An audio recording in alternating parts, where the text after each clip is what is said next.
நாடு முழுவதும் விமர்சையாக கொண்டாடப்படும் கிருஷ்ண ஜெயந்தி விழா.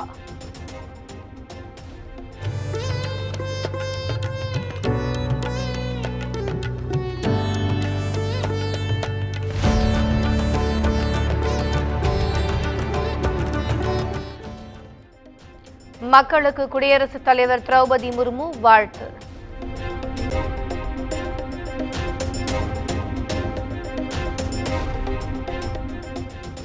பழனியில் கோலாகலமாக நடைபெற்று வந்த முத்தமிழ் முருகன் மாநாடு நிறைவு. 143 முருகன் கோயில்களில் திருப்பணிகள் தொடங்குவது உட்பட 21 தீர்மானங்கள் நிறைவேற்றம்.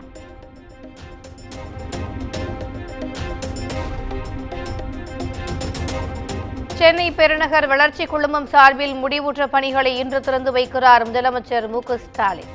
கொளத்தூர் வண்ண மீன்கள் வர்த்தக மையம் உள்ளிட்ட 6 திட்டப்பணிகளுக்கும் அடிக்கல் நாட்டுகிறார்.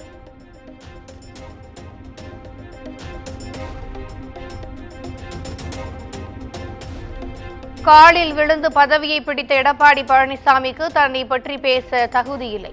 சென்னையில் நடைபெற்ற பாஜக பொதுக்கூட்டத்தில் அண்ணாமலை ஆவேசம்.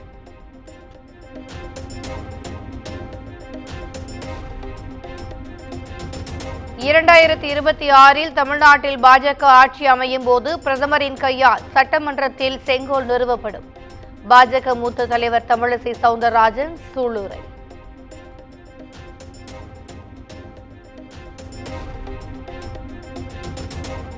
பாஜகவில் இணைந்து 6 மாதங்கள் ஆகிவிட்டது, ஆனால் பதவி வரவில்லை. சென்னையில் நடைபெற்ற பாஜக பொதுக்கூட்டத்தில் முன்னாள் சட்டமன்ற உறுப்பினர் விஜயதரணி ஆதங்கம்.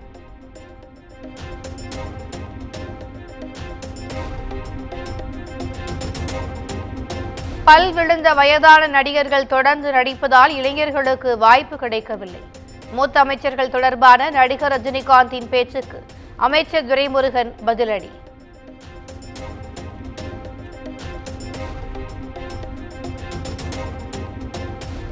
ஒன்றுக்கும் மேற்பட்ட கல்லூரிகளில் பணிபுரிவதாக பெயரை பதிவு செய்த 900 பேராசிரியர்களுக்கு வாழ்நாள் தடை. அண்ணா பல்கலைக்கழக சிண்டிகேட் கூட்டத்தில் தீர்மானம் நிறைவேற்றப்பட்டதாக தகவல்.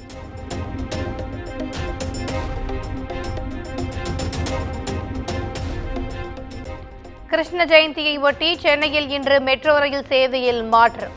சனிக்கிழமை அட்டவணைப்படி மெட்ரோ ரயில்கள் இயக்கப்படும் என அறிவிப்பு.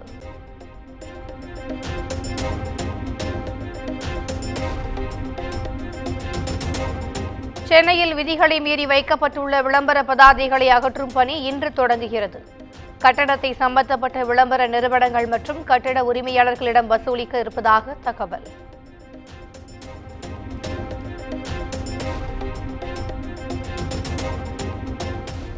சென்னை நுங்கம்பாக்கத்தில் அரசு அனுமதித்த நேரத்தை விட செயல்பட்ட தனியார் மதுபான விடுதி உரிமையாளர் உட்பட 3 பேர் மீது போலீசார் வழக்கு பதிவு.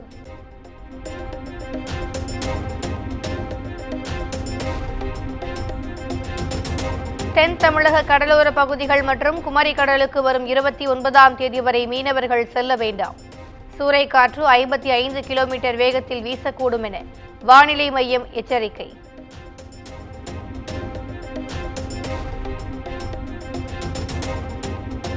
சாதிவாரி கணக்கெடுப்பு நடத்தி இடஒதுக்கீடு வழங்க வேண்டும். அரியலூரில் நாம் தமிழர் கட்சி சார்பில் நடைபெற்ற பொதுக்கூட்டத்தில் சீமான் வலியுறுத்தல்.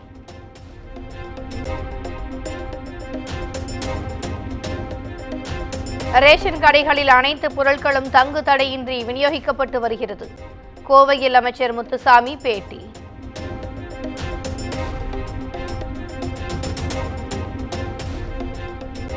திருப்பூரில் 2 இருசக்கர வாகனங்கள் நேருக்கு நேர் மோதிய விபத்தில் ஒருவர் படுகாயம். விபத்து நிகழ்ந்த பதபதைக்க வைக்கும் சிசிடிவி காட்சி வெளியானது.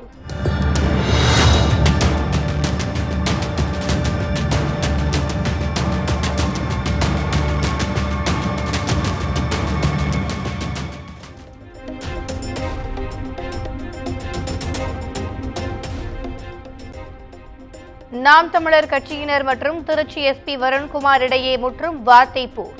பிச்சை எடுத்தோ திரள் நிதியிலோ ஐபிஎஸ் பதவிக்கு வரவில்லை என வருண்குமார் கடும் தாக்கு.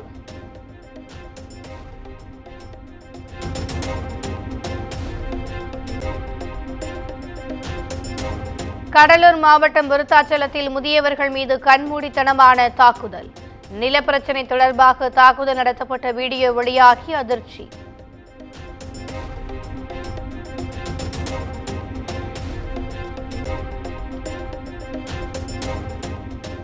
மதுரையில் டாஸ்மாக் கடையில் வாங்கிய மது பாட்டிலுக்குள் கிடந்த குப்பைகள். கடை ஊழியருடன் மதுப்பிரியர் வாக்குவாதம்.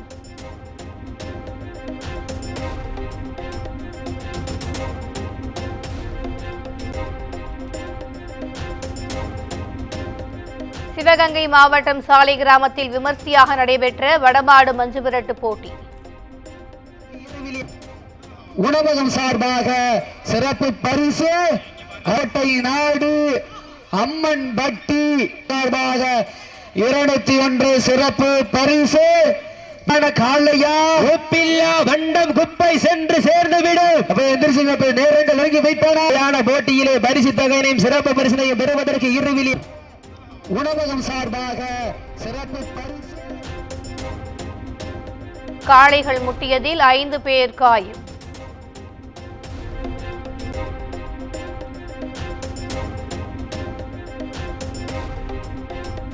கிருஷ்ணகிரி மாவட்டம் தேன்கனி கோட்டையில் 250 கர்ப்பிணிகளுக்கு சமுதாய வளைகாப்பு விழா. அறுசுவை உணவுடன் சீர்வரிசை பொருட்களும் வழங்கப்பட்டது.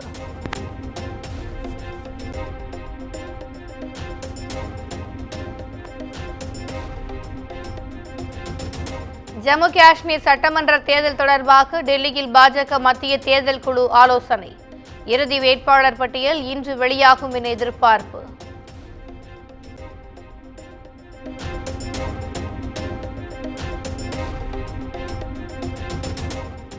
மலையாள திரைத்துறையில் பெண்களுக்கு பாலியல் துன்புறுத்தல் இருந்ததாக எழுந்த குற்றச்சாட்டு. விசாரணை நடத்த 7 பேர் கொண்ட சிறப்பு குழுவை அமைத்தது கேரள அரசு.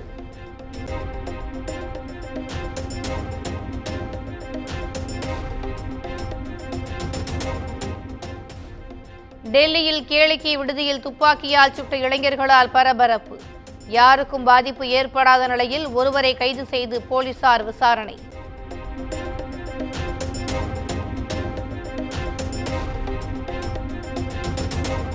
வாரணாசி தொகுதியில் சாலை ஓர ராட்சத பள்ளத்தில் தேங்கிய இடுப்பளவு தண்ணீர்.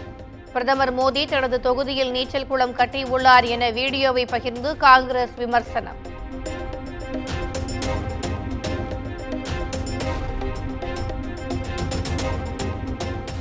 குஜராத்தில் பெய்து வரும் கனமழை காரணமாக நவ்சரி மாவட்டத்திற்கு 2 நாட்கள் ரெட் அலர்ட். அங்குரங்கா நதியில் தத்தளித்த முதியவரை மீட்ட தேசிய மீட்பு படை.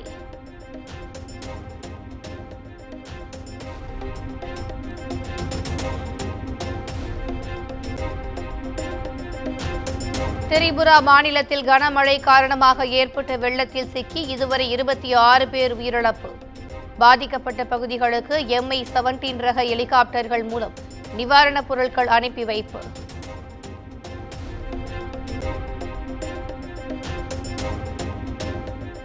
மூன்றாம் உலகப் போரை நோக்கி செல்கிறோம் என அமெரிக்க முன்னாள் அதிபர் டிரம்ப் எச்சரிக்கை. அமெரிக்காவுக்காக மத்திய கிழக்கு நாடுகளில் பேச்சுவார்த்தை நடத்துவது யார் எனவும் கேள்வி.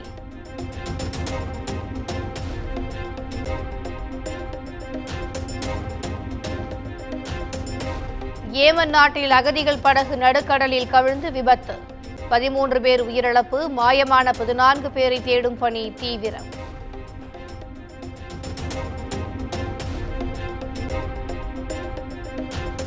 மெக்சிகோவில் நடைபெறும் மான்டர்சி ஓபன் டென்னிஸ் தொடர். மகளிர் ஒற்றையர் பிரிவில் சாம்பியன் பட்டம் வென்றார் செக் குடியரசு வீராங்கனை நோஸ்கோவா.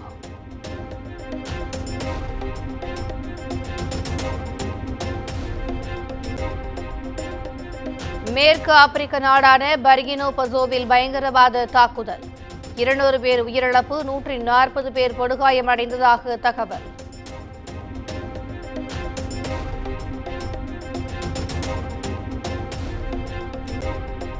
விஜயகாந்தின் மகன் சண்முகபாண்டியன் நடித்துள்ள படைத்தலைவன் திரைப்படம் அடுத்த மாதம் திரைக்கு வரும் என படக்குழு அறிவிப்பு.